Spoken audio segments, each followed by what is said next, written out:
I'm Natalie, 32 years old and pregnant with my first child. Pregnancy should be magical, filled with anticipation and joy as you prepare to welcome new life. My sister Amber and I were always close despite our complicated relationship. But nothing prepared me for what happened next. I never imagined my own sister would steal something so precious, my ultrasound, and pretend my baby was hers. If you've ever had a family member betray your trust, give this video a like and let me know where you're watching from. This story still breaks my heart to tell. Michael and I had been married for 3 wonderful years before we decided to try for a baby. We lived in a modest 2-bedroom house in suburban Boston. Nothing fancy, but it was our home, filled with love and dreams of expanding our family. The nursery-to-be was currently my home office, a small room with soft yellow walls that caught the morning sunlight perfectly. I had already imagined how we'd transform it once our baby arrived. As a pediatric nurse at Boston Children's Hospital, I spent my days caring for other people's children. The irony wasn't lost on me that helping sick kids heal was my passion, yet creating a child of our own proved challenging. For 18 months, we tried. Each negative pregnancy test felt like a tiny heartbreak. I tracked ovulation, changed my diet, tried acupuncture. Anything that might help. Michael remained my rock through it all, never allowing me to lose hope. Amber is my younger sister, just 2 years between us, but sometimes it felt like we were from different planets. Growing up, our relationship was defined by her constant need to have whatever I had. When I got a new backpack for school, Amber would throw a tantrum until Mom bought her an identical one. When I made the volleyball team, suddenly Amber was interested in volleyball too. This pattern continued through our teenage years. My first boyfriend wasn't safe from Amber's attention, my college choice became her college choice, and even my first apartment layout was mysteriously duplicated when Amber moved out. Our parents unwittingly encouraged this behavior. Mom always had a soft spot for Amber. My father described her as delicate and in need of extra attention. Dad tried to remain neutral, but he worked long hours and often missed the subtle dynamics playing out between us. I learned early to keep special things private, to carve out experiences that were just mine. It wasn't healthy, but it was survival. In recent years, Amber's life had been a series of disappointments. She jumped between jobs, retail management, real estate assistant, personal trainer, never sticking with anything longer than 8 months. Her romantic life followed a similar pattern. Guys were initially drawn to her vibrant personality and striking looks. Amber had the same dark hair as me, but with natural waves I'd always envied, and green eyes that people commented on wherever she went. But relationships fizzled once partners discovered her tendency toward dramatic emotions and competitive nature. Her most recent boyfriend, Jackson, seemed different. They dated for nearly 2 years, a record for Amber. He was stable, kind, and worked as an architect. They talked about marriage, about building a life together. Then suddenly, they broke up. Amber was devastated but tight-lipped about what happened. Through mutual friends, I learned that Jackson wanted children and Amber had been hesitant, changing her mind repeatedly until he couldn't handle the uncertainty anymore. After their breakup, Amber's fixation on finding a partner and starting a family intensified. Every conversation circled back to her biological clock, her fears of ending up alone, her jealousy of friends posting baby announcements on social media. I tried to be supportive while gently suggesting therapy might help her work through these feelings. She dismissed the idea immediately. When I discovered I was pregnant after a year and a half of trying, I was ecstatic and terrified simultaneously. The 2 pink lines on that test represented everything we'd been hoping for. Michael cried when I told him, placing his hand on my still flat stomach and whispering hello to our baby. We agreed to wait until the 12-week mark to tell extended family, though I couldn't resist sharing the news with my parents right away. Mom and Dad were thrilled. Their first grandchild was on the way. They promised to keep our secret until we were ready for a broader announcement. I debated telling Amber early, knowing her emotional state had been fragile since her breakup with Jackson. Michael suggested waiting, reminding me how she'd reacted to my promotion last year. with forced smiles and then a week of distant behavior. But she was my sister. If I couldn't share this joy with her, what did that say about our relationship? So I invited her for coffee at my favorite local bakery, a neutral space where I could gauge her reaction. When I told her, Amber's face cycled through several emotions: surprise, something unreadable, then what appeared to be genuine happiness. She hugged me tight, asked when I was due, and immediately began talking about hosting my baby shower. Her enthusiasm seemed sincere, and I felt relieved. Maybe this baby would bring us closer together. In the following weeks, Amber texted daily asking how I was feeling. She brought over ginger candies when morning sickness hit, researched prenatal vitamins, and seemed invested in my pregnancy journey. Yet something felt off about her sudden, intense interest. The questions became increasingly specific about my doctor's appointments, the exact dates of ultrasounds, which hospital I deliver at. I attributed my unease to pregnancy hormones, making me paranoid. Then I caught her looking through my purse one afternoon while I was in the bathroom. When confronted, she laughed it off, saying she was looking for a mint. I didn't mention that the mints were visible in the outer pocket, nowhere near where her hands had been. Looking back, I should have recognized these as the first red flags. But I wanted so badly to believe my sister was simply excited about becoming an aunt. I ignored the warning signs, a decision I would soon regret. My first trimester was rough. Morning sickness hit me hard, except it wasn't just morning sickness, it was all-day sickness. I lost 7 pounds instead of gaining weight, something my doctor monitored closely. The fatigue was unlike anything I'd experienced before. I'd fall asleep on the couch by 8 every evening, sometimes mid-conversation with Michael. Despite the discomfort, each symptom reassured me that hormones were flowing and our baby was developing. At 8 weeks, we had our first ultrasound appointment. The grainy black and white image on the screen didn't look like much to the untrained eye, but to us, it was everything. The rapid fluttering of that tiny heart, 167 beats per minute, brought tears to my eyes. The technician printed several copies, which immediately became my most treasured possession. One went into my wallet, one on the refrigerator, and the others in a special memory box I'd purchased specifically for pregnancy mementos. When we reached the 12-week mark, Michael and I hosted a small dinner party to share our news with close friends and extended family. I prepared my grandmother's lasagna recipe, and Michael decorated the dining room with subtle hints: a small pair of baby shoes as the table centerpiece, sonogram photos tucked into the corner of a framed family picture. We didn't announce anything immediately, waiting to see if anyone would notice the clues. Amber arrived 20 minutes early, offering to help set up. She wore a new dress and seemed unusually interested in the table arrangements. When our friends Rachel and her husband Tom arrived, followed by Michael's brother James and his wife Sarah, the evening began in earnest. The conversation flowed along with the wine, sparkling cider for me, and finally, during dessert, my brother-in-law James spotted the sonogram. "Wait a minute," he said, pointing toward the frame. "Is that what I think it is?" Michael squeezed my hand under the table as we confirmed the news. The room erupted in congratulations, hugs, and excited questions about due dates and gender preferences.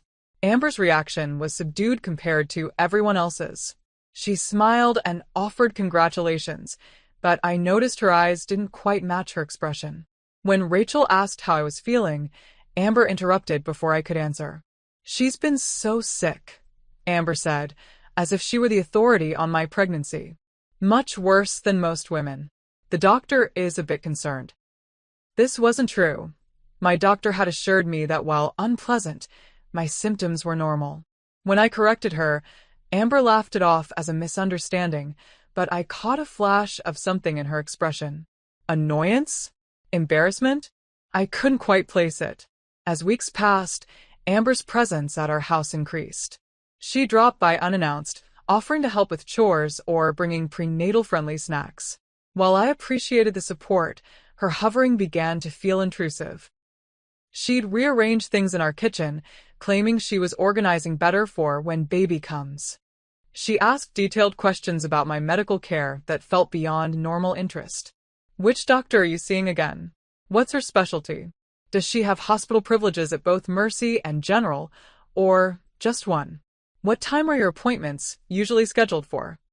Michael started expressing concern about Amber's overly involved behavior. It's like she's the one having the baby, he commented one night after she'd left. Did you notice how she corrected you about your due date? As if you wouldn't know when your own child is due. I brushed off his concerns, attributing Amber's behavior to excitement about becoming an aunt. But deep down, something felt wrong. The sister who had always competed with me was now intensely focused on my pregnancy, almost as if she were studying it. At 16 weeks, I posted our first social media announcement, a simple picture of Michael and me holding the ultrasound image with a caption, "Baby Wilson, arriving August 2025.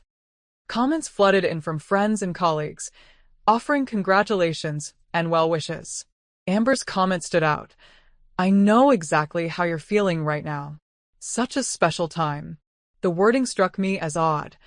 How could she know exactly how I was feeling? As my second trimester progressed, I began to show. The small bump became impossible to hide, and I embraced it, finally feeling like my pregnancy was real and visible to the world. I started a private online journal documenting each milestone, each flutter and kick. I recorded waist measurements, symptoms, and emotions, creating a keepsake for our child someday. My 20-week anatomy scan was a highlight, the detailed ultrasound showing perfect little fingers and toes, spine and organs developing right on schedule. We decided to learn the baby's sex, overjoyed to discover we were having a little girl. The technician printed several images, including a 3D rendering that clearly showed her facial features. These precious photos joined the others in my memory box, which I kept on my bedside table. A week later, I noticed the box had been moved slightly. The ribbon I'd unconsciously wrapped a certain way was tied differently. When I opened it, everything seemed to be there, but something felt off about the arrangement. I mentioned it to Michael, who suggested I might have moved it while dusting. Pregnancy brain was real. We joked. I'd already forgotten appointments and misplaced my keys more in the past few months than in the previous year. Around this time, Amber's behavior shifted again. She began canceling our plans together, claiming work was busy or she wasn't feeling well. Our usual Sunday brunch tradition fell by the wayside. She remained engaged via text, always asking for updates about the baby, but in-person meetings became rare. When I asked if everything was okay, she assured me she was just giving me space to rest and prepare for motherhood. I didn't realize then that her absence wasn't about giving me space at all. Amber was busy constructing an elaborate deception that would nearly destroy our family. At 24 weeks pregnant, I'd settled into a comfortable routine. My energy had returned, the nursery was coming together, and we'd begun childbirth classes at the local hospital. Life felt good, challenging but good. Michael had been promoted at work, which meant longer hours temporarily but better paternity leave when the baby arrived. We were making it work, tackling this new chapter together. One Saturday morning, while organizing the nursery closet, I decided to look through my memory box, wanting to compare my 20-week ultrasound with the 24-week images we'd just received. As I sorted through the photos, a cold realization hit me. One of the 3D ultrasound images from the 20-week appointment was missing. I emptied the entire box, searching frantically, but it wasn't there. I called for Michael, who helped me search the bedroom, thinking it might have fallen out. We checked under the bed, in drawers, between books on the nightstand, nowhere. I tried to remember the last time I'd looked through the box. Amber had visited 3 days ago, bringing a baby blanket she'd found at a boutique. She'd been alone in our bedroom for a few minutes when I answered a phone call. "You don't think?" Michael started, then stopped himself. "No," I said firmly. "She wouldn't." I tried to dismiss the thought, but a knot formed in my stomach. I texted Amber casually, asking if she'd seen the ultrasound photo when she was over. She replied quickly, too quickly, denying she'd been in the bedroom at all during her visit. This was an obvious lie. I'd walked in and found her looking at the framed photos on our dresser. 2 days later, my friend Rachel called, her voice bubbling with excitement. "I can't believe you didn't tell me Amber is pregnant too. This is amazing. Cousins who'll be the same age. When is she due? My blood ran cold. What are you talking about? Amber isn't pregnant. Rachel's confusion was evident, but she just announced it on Instagram yesterday. She posted an ultrasound picture and everything. She's having a girl too, due in August. I assumed you knew. My hands shaking, I thanked Rachel and hung up. I immediately opened Instagram, where Amber's post awaited at the top of my feed. There it was, my missing ultrasound image with the caption, "Overjoyed to announce baby girl Thompson coming August 2025. Jackson and I couldn't be happier to start our family together." The post included hashtags about rainbow babies and miracles after struggling. The room spun around me.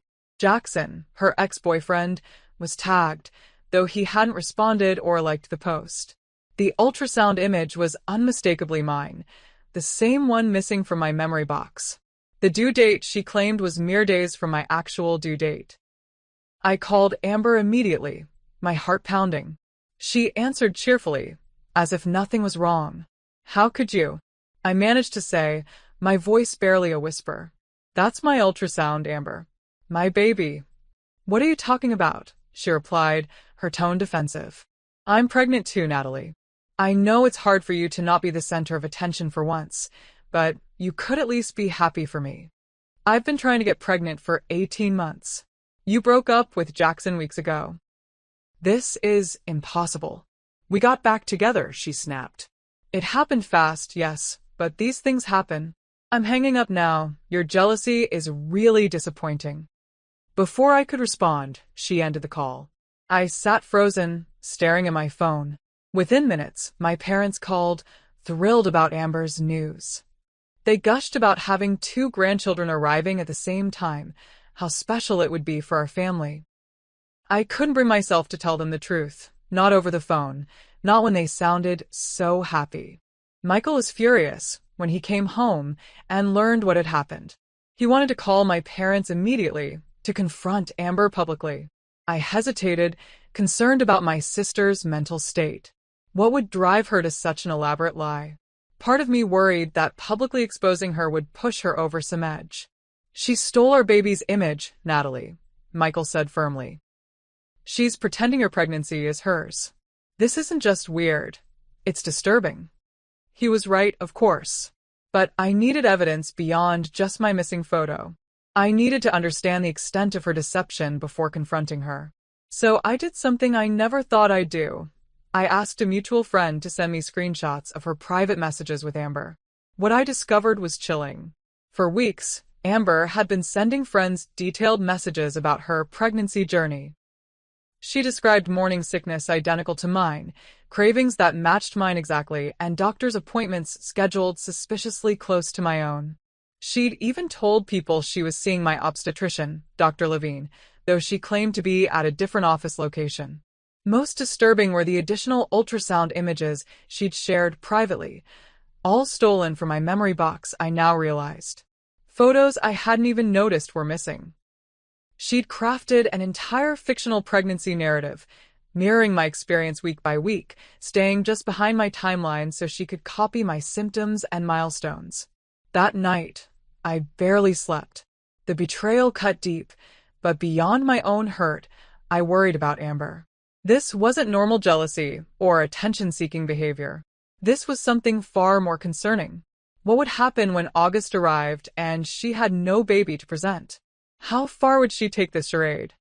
The following weeks brought a surreal escalation to Amber's deception. At 26 weeks pregnant, I attended a family dinner at my parents' home, dreading the inevitable confrontation with Amber. When she arrived, I froze in disbelief. She wore a fitted dress with what appeared to be a pregnancy bump, smaller than mine, but unmistakable.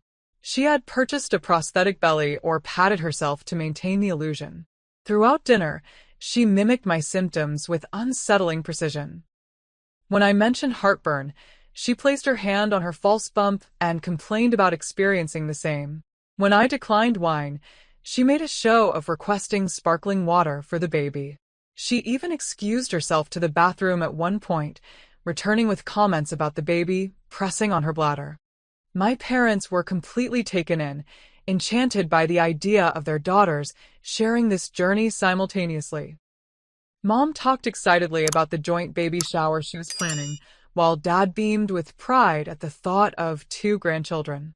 I remained mostly silent, watching this performance unfold, still uncertain how to address it without causing a family implosion. Michael squeezed my hand under the table, his expression conveying both support and concern.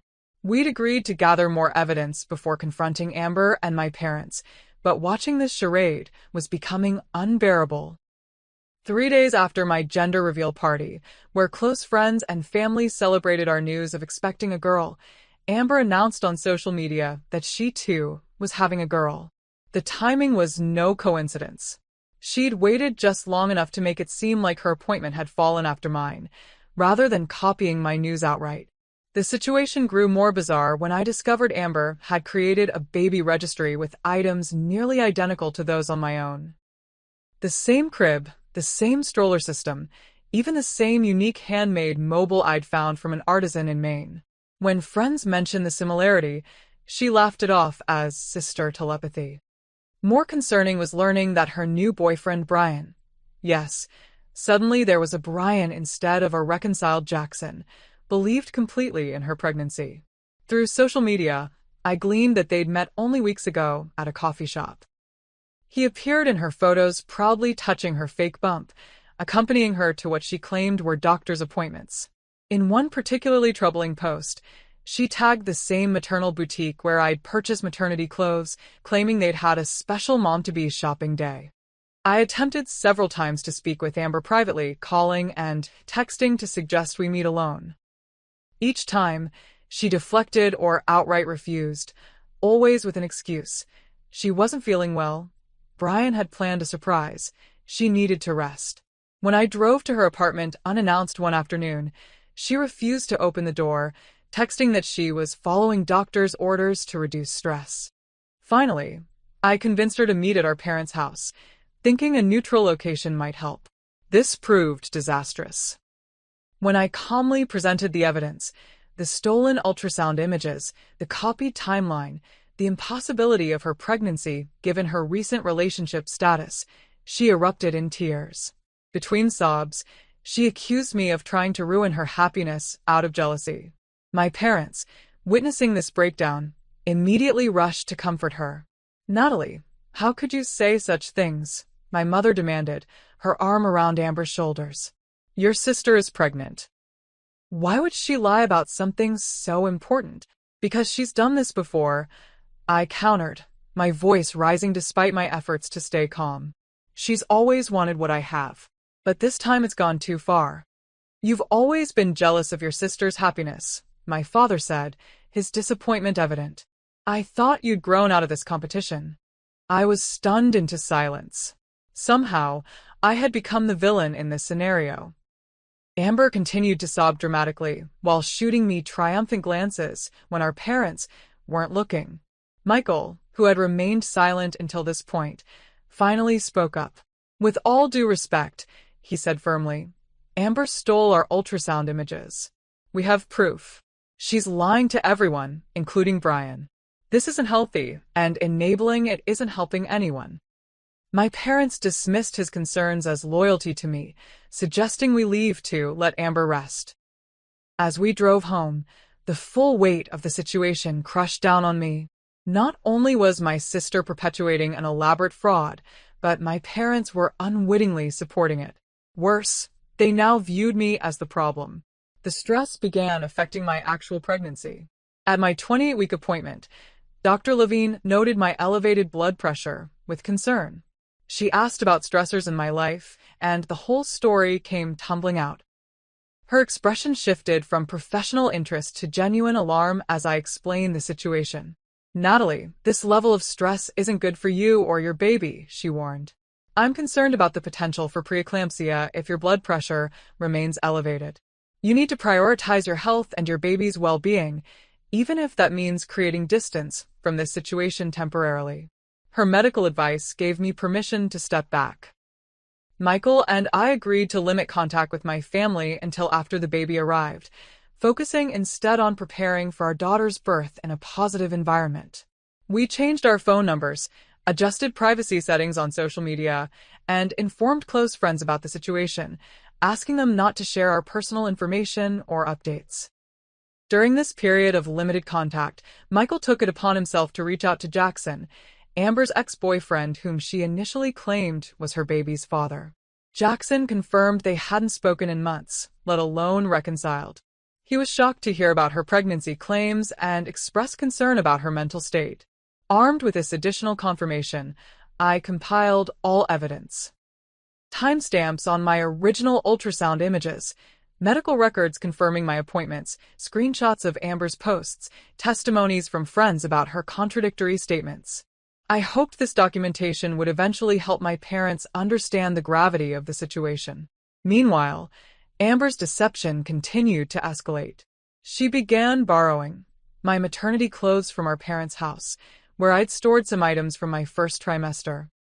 She posted photos wearing my distinctive blue maternity dress, the one Michael had given me for our anniversary.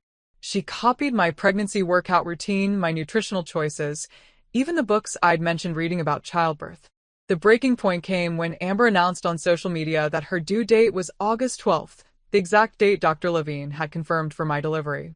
No longer was she maintaining even the pretense of a different timeline. She had fully co-opted my pregnancy as her own, down to the very day our daughter was expected to arrive. As my third trimester progressed and the reality of impending motherhood set in, I struggled to balance preparing for our baby with the ongoing family drama. The nursery was ready, hospital bags packed, birth plan finalized, all the practical aspects were in order. But the emotional toll of Amber's deception and my parents' misplaced support weighed heavily on me. How would we navigate family visits after the birth? Would Amber maintain her charade even then? How would she explain her own lack of a baby when August 12th arrived? These questions would be answered sooner than I expected, and in a way none of us could have anticipated. At 32 weeks pregnant, Dr. Levine referred me to a maternal fetal medicine specialist for additional monitoring due to my persistent high blood pressure.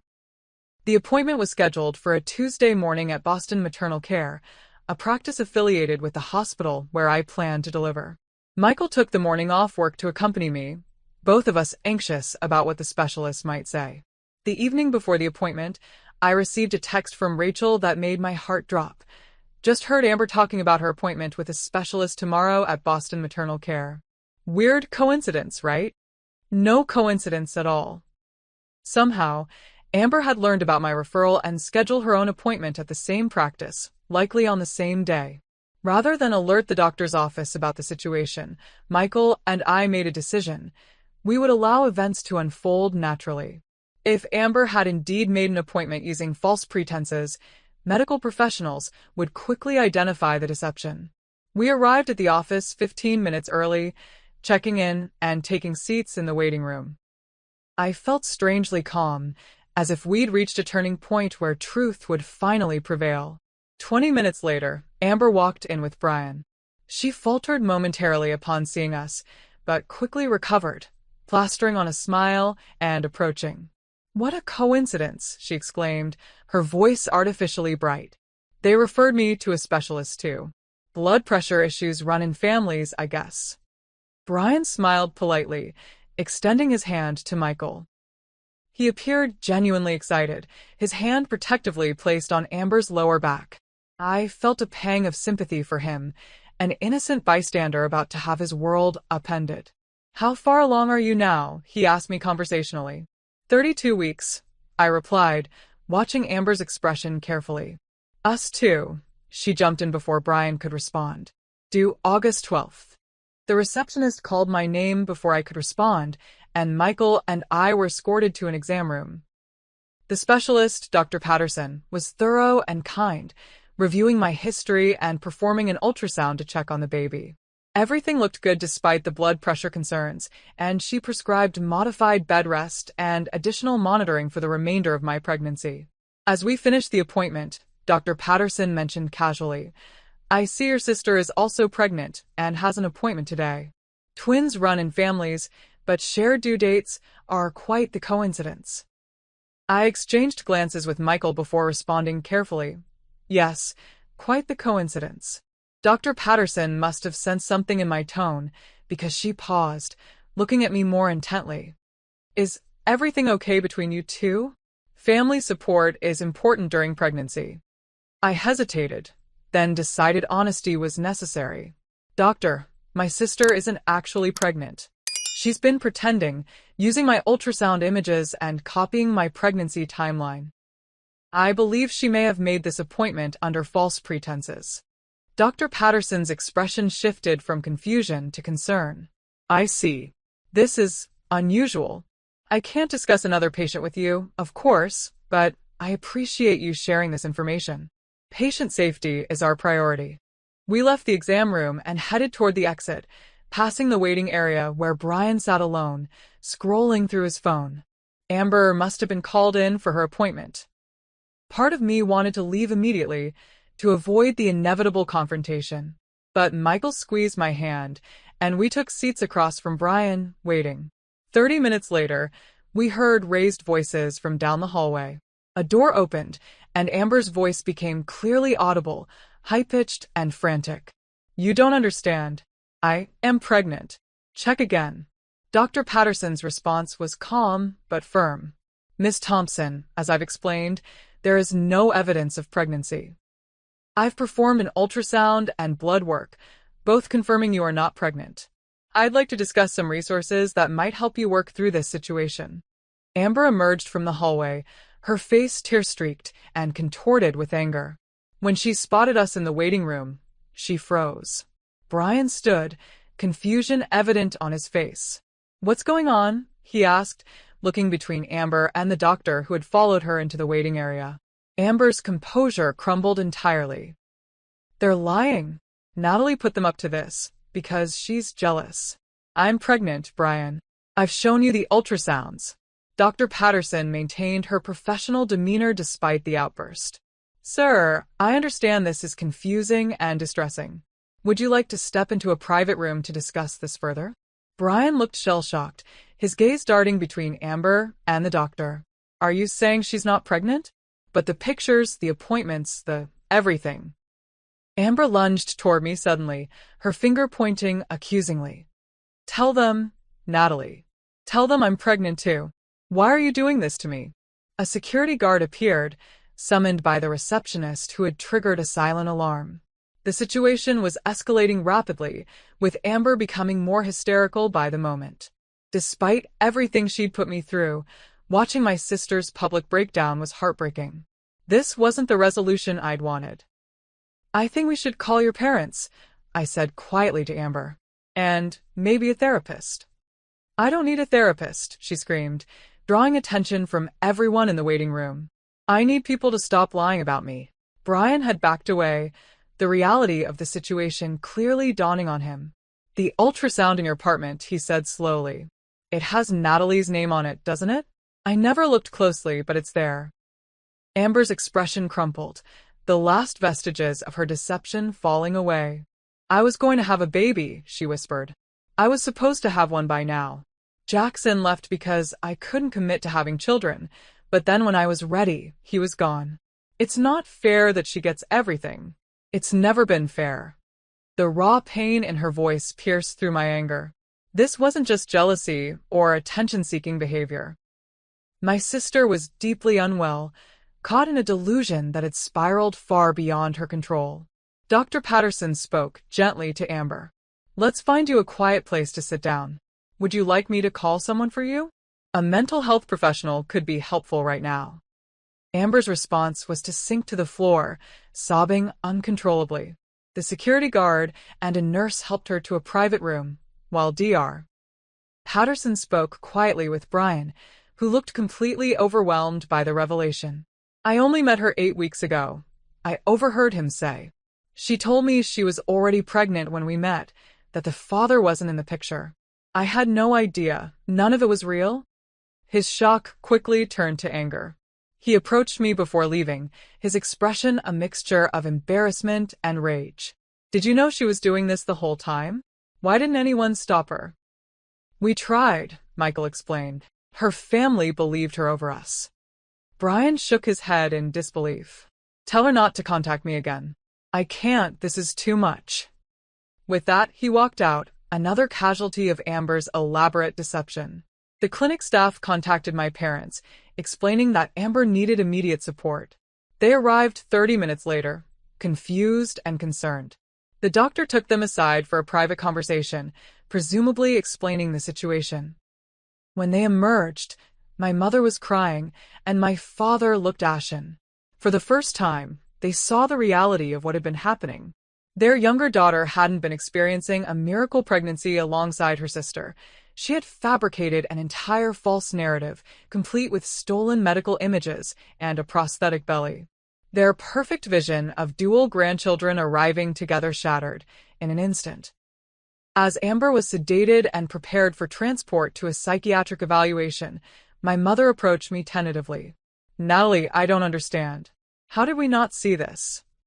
It wasn't the time for recriminations or I told you so moments.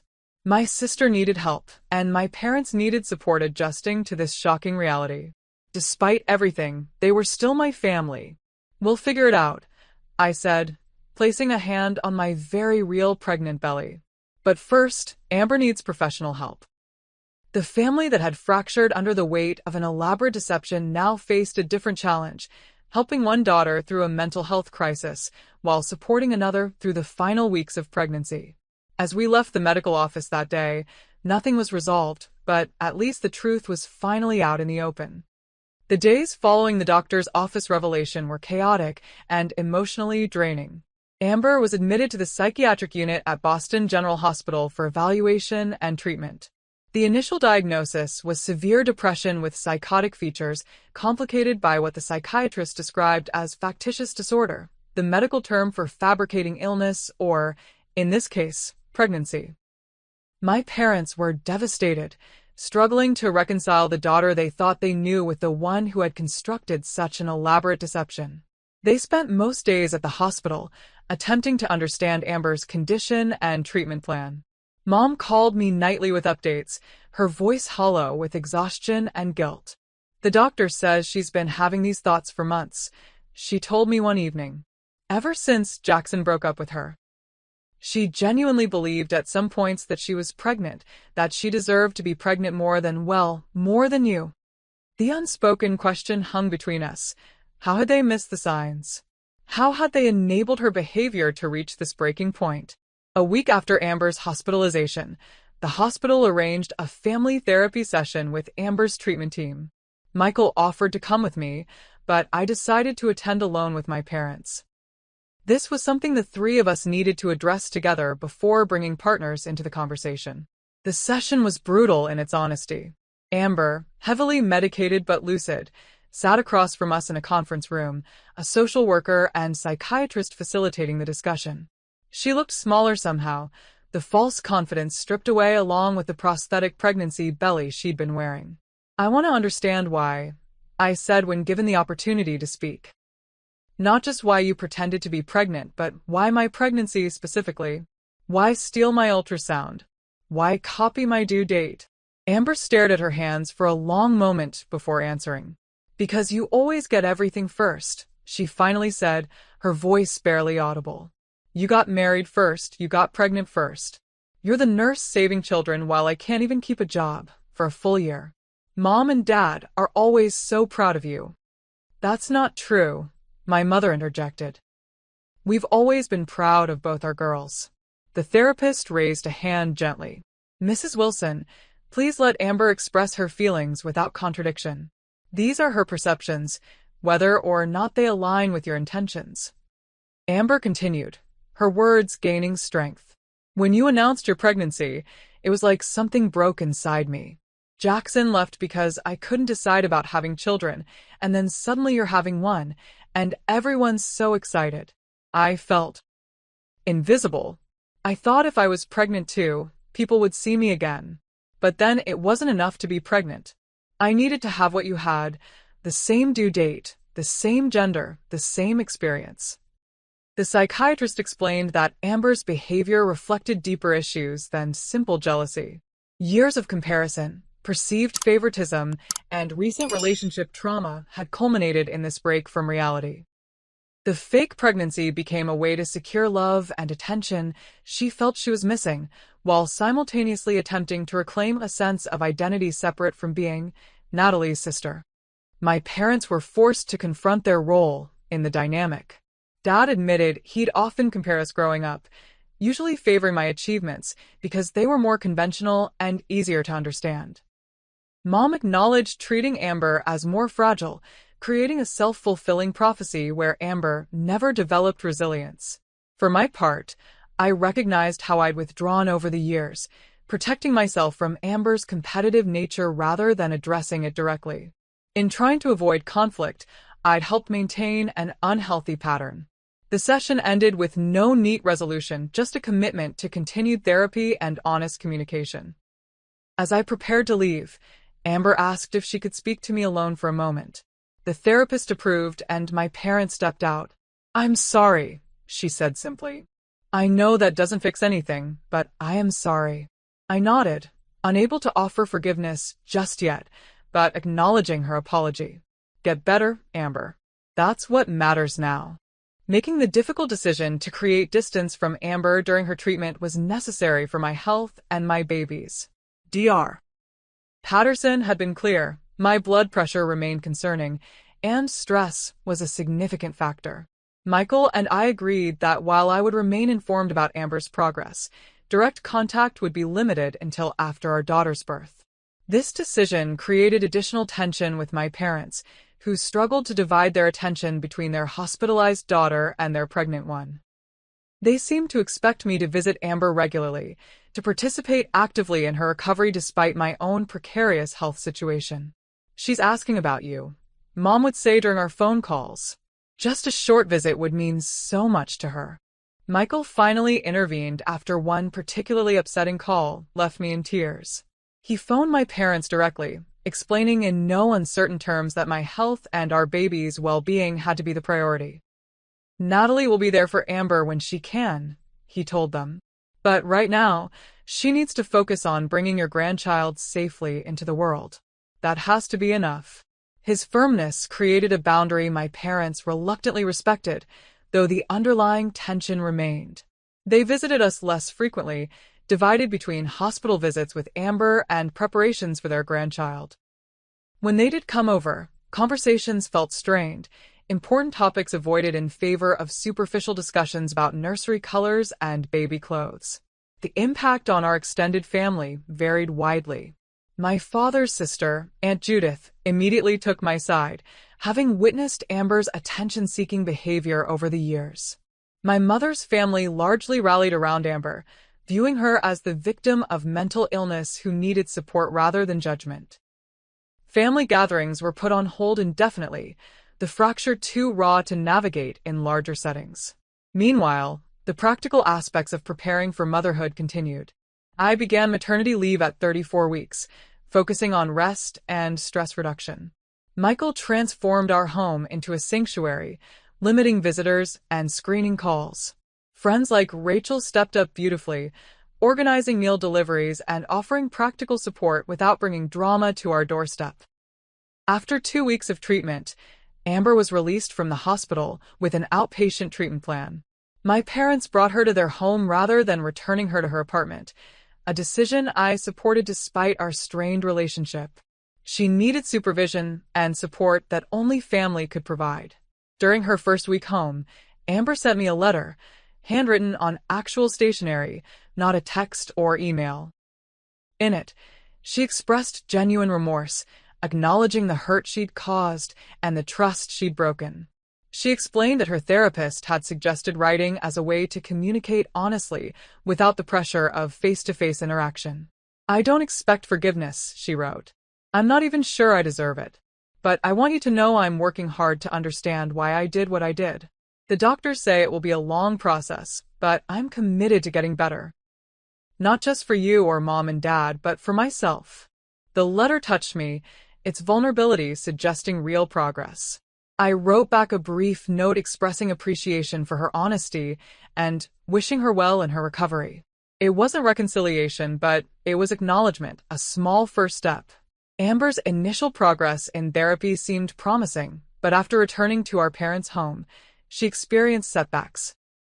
Mom reported that she'd stopped taking medication consistently and had missed therapy appointments.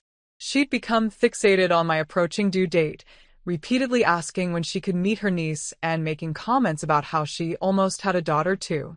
These reports concerned me deeply.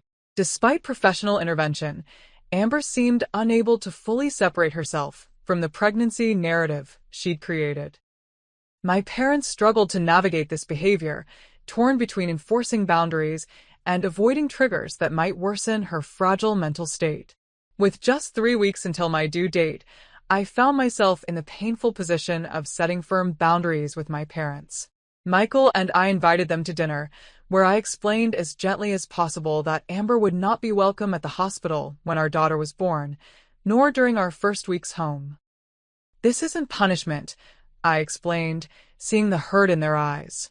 "This is protection, for our daughter, for me, and honestly, for Amber too. Putting her in a situation that might trigger another episode wouldn't be fair to anyone."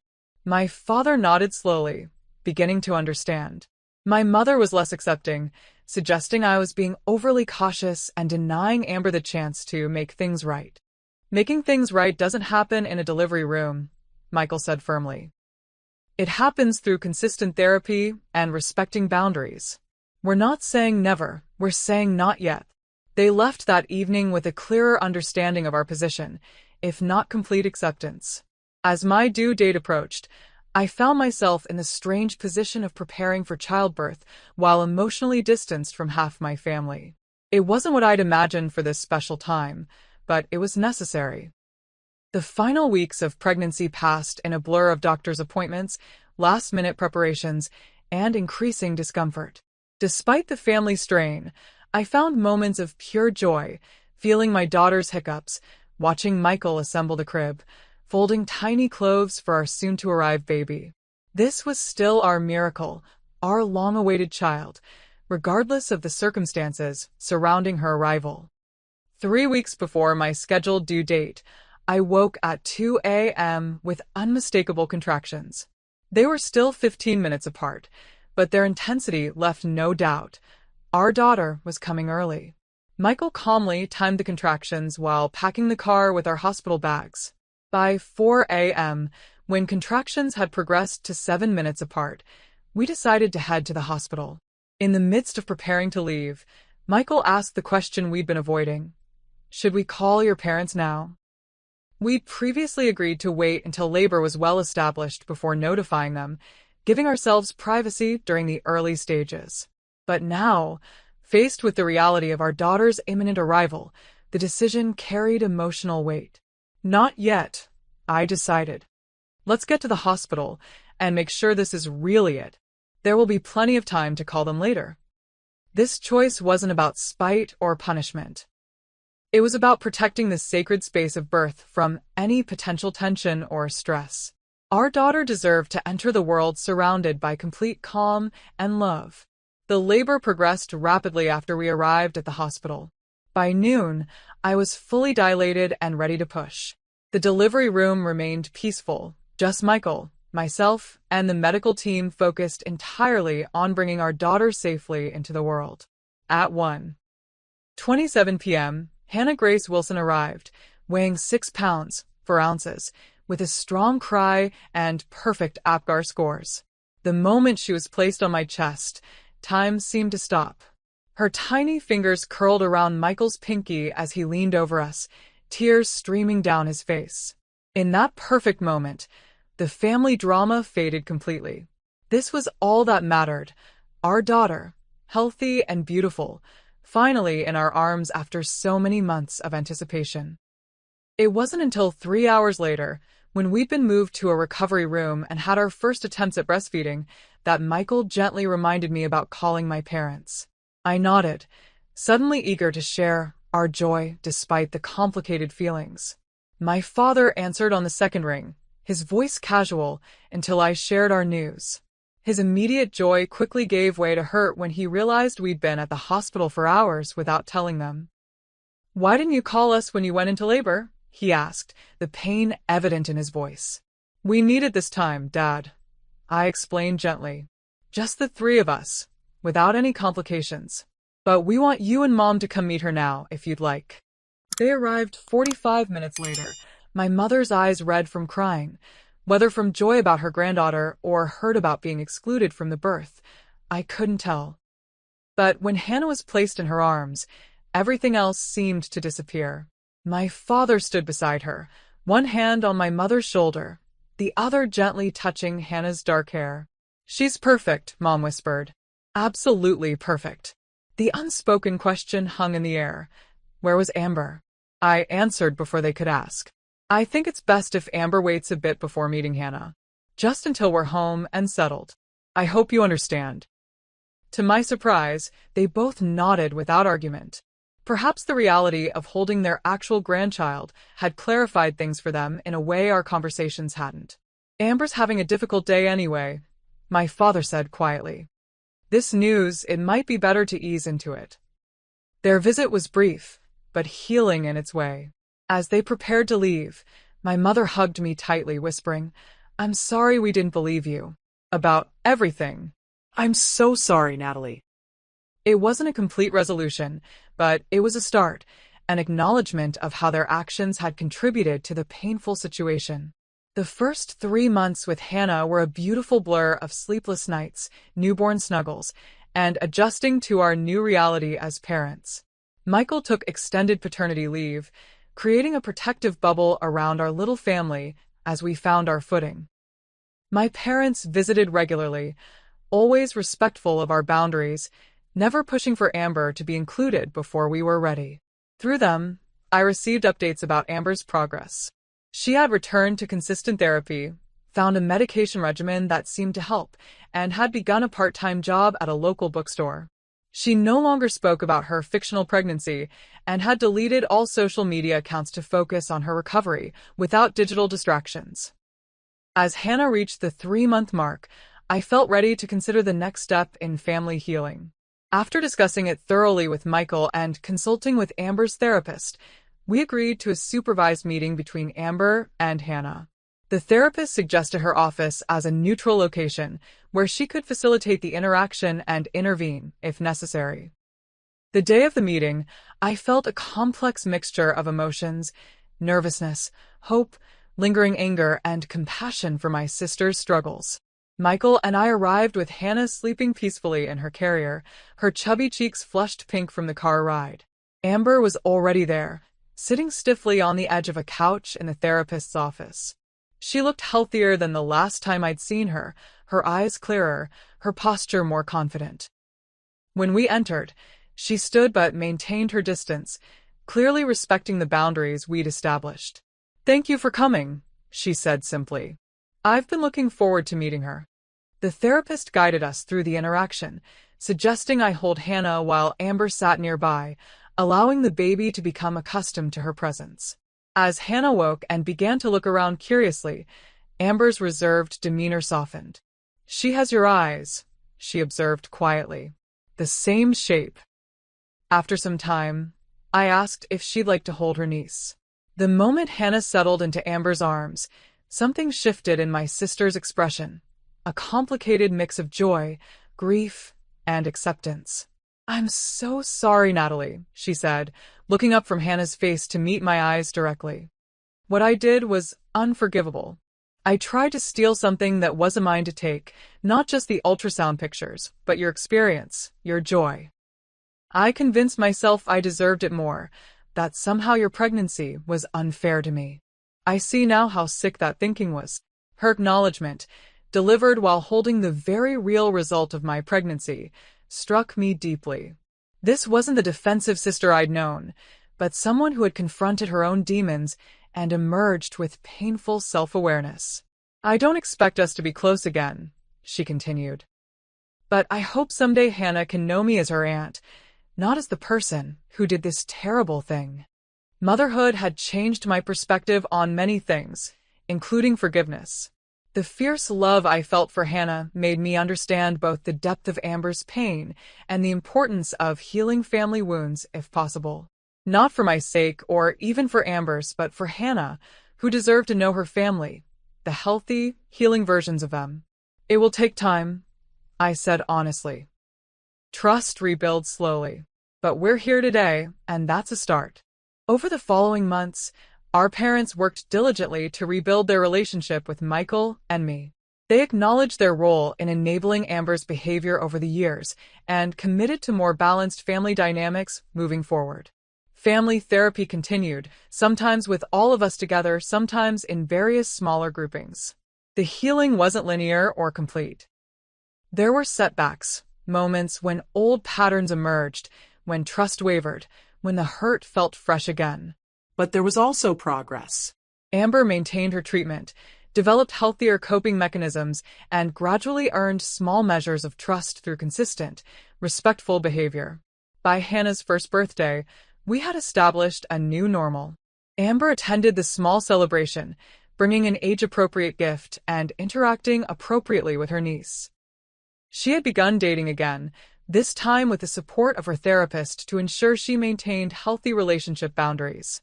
My parents had found their footing as grandparents, pouring their nurturing energy into Hannah rather than enabling unhealthy dynamics with their adult daughters. As for me, motherhood had taught me more about boundaries, forgiveness, and family than I ever expected to learn. The betrayal from my sister had cut deeply precisely because family has unique power to hurt us. But family also has unique capacity for healing when all parties commit to the difficult work required. Hannah will grow up knowing a version of our family that's healthier than the one that existed before her birth. Someday, when she's much older, she might learn the full story of what happened before her arrival. But more importantly, she'll know the story of how her family healed, imperfectly, gradually, but genuinely. If you've ever experienced a deep betrayal from a family member, I hope my story offers some comfort. The road to healing isn't quick or easy, but it is possible. Sometimes the people who hurt us the most can change, and sometimes the process of establishing boundaries actually leads to healthier relationships in the long run. Have you ever had to forgive someone who deeply betrayed your trust? Share your experience in the comments below. And if this story resonated with you, please like, subscribe, and share it with someone who might need to hear that family healing is possible, even after the most painful betrayals. Thank you for being part of this journey with me, and remember, protecting your peace isn't selfish, it's necessary.